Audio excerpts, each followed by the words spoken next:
didn't believe that that was possible for him. And so he made a conservative choice. Instead, he got a safe job as an accountant. And when I was 12 years old, he was let go from that safe job. And our family had to do whatever we could to survive. I learned many great lessons from my father, not the least of which was that you can fail at what you don't want. So you might as well take a chance on doing what you love. It's not the only thing he taught me, though. You know, I watched the effect of my father's love and humor and how it altered the world around me. And I thought, that's something to do. That's something worth my time. It wasn't long before I started acting up. You know, people would come over to the house and they'd be greeted by a 7-year-old throwing himself down a large flight of stairs. They would say, "What happened?" And I would say, "I don't know. Let's check the replay." I'd go back to the top of the stairs and come back down in slow motion.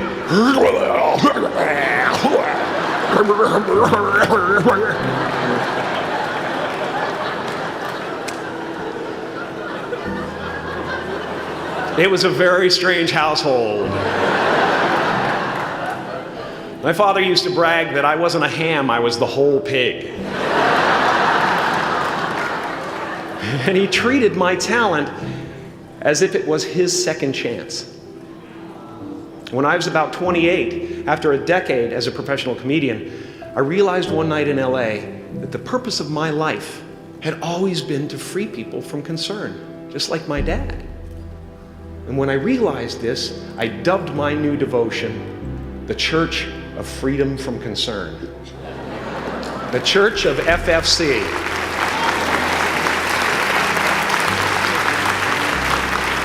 And I dedicated myself to that ministry. What's yours? How will you serve the world? What do they need that your talent can provide? That's all you have to figure out. As someone who's done what you're about to go and do, I can tell you from experience, the effect you have on others is the most valuable currency there is. Because everything you gain in life will rot and fall apart, and all that will be left of you is what was in your heart. My choosing to free people from concern got me to the top of a mountain. Look where I am. Look what I get to do. Everywhere I go. I'm going to get emotional because when I tap into this, it really is extraordinary to me. I did something that made people present their best selves to me wherever I go.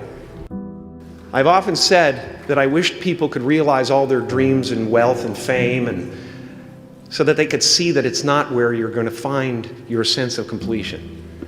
Like many of you, I was concerned about going out into the world and doing something bigger than myself, until someone smarter than myself made me realize that there is nothing bigger than myself. Because life doesn't happen to you, it happens for you. How do I know this? I don't, but I'm making sound, and that's the important thing. That's what I'm here to do. Sometimes I think that's the only thing that's important, really, you know? It's just letting each other know we're here, reminding each other that we're part of a larger self. Your job is not to figure out how it's going to happen for you, but to open the door in your head, and when the door opens in real life, just walk through it. And don't worry if you miss your cue, because there's always doors opening. They keep opening. And when I say life doesn't happen to you, it happens for you, I really don't know if that's true.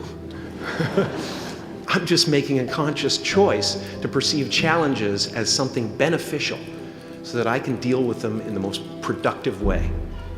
You'll come up with your own style. That's part of the fun. Oh, and why not take a chance on faith as well? Not religion, but faith. Not hope, but faith. I don't believe in hope.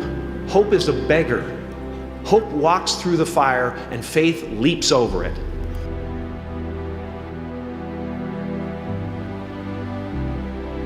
I used to believe that who I was ended at the edge of my skin, that I had been given this little vehicle called a body from which to experience creation. And though I couldn't have asked for a sportier model, it was, after all, a loaner and would have to be returned. Then I learned that everything outside the vehicle was part of me too. And now I drive a convertible.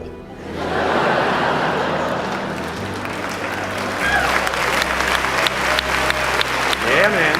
Top down, wind in my hair. Woo! I am elated and truly excited to be present and fully connected to you at this important moment in your journey. I hope you're ready to open the roof and take it all in. You are the vanguard of knowledge and consciousness, a new wave in a vast ocean of possibilities. On the other side of that door, there's a world starving for new ideas, new leadership. I've been out there for 30 years. She's a wildcat. Oh, she'll rub up against your leg and purr until you pick her up and start petting her, and then out of nowhere, she'll swat you in the face. It can be rough out there, but that's okay, because there's soft serve ice cream with sprinkles. I guess that's what I'm really trying to say here today. Sometimes it's okay to eat your feelings.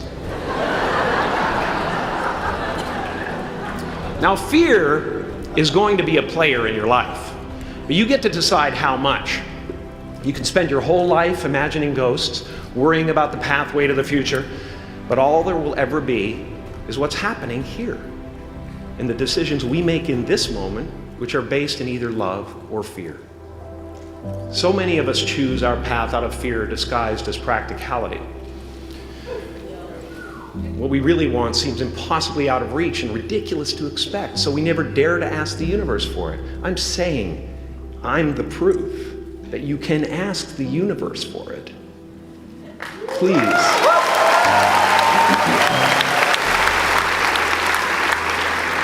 I am at the top of the mountain, and I was, and the only one I hadn't freed was myself, and that's when my search for identity deepened.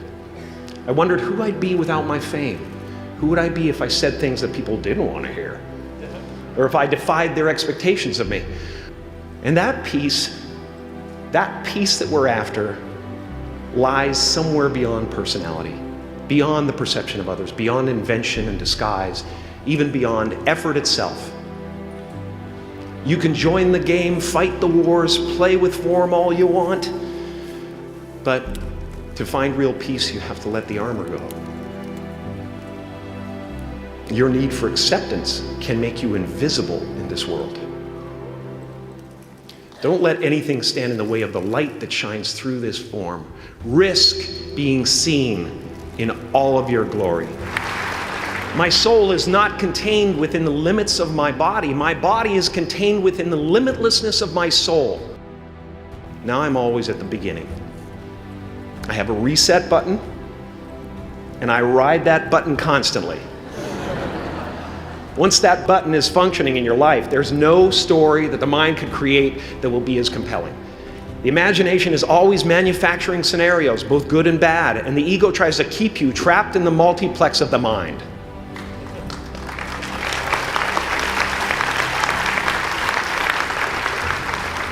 Our eyes are not viewers, they're also projectors that are running a second story over the picture that we see in front of us all the time.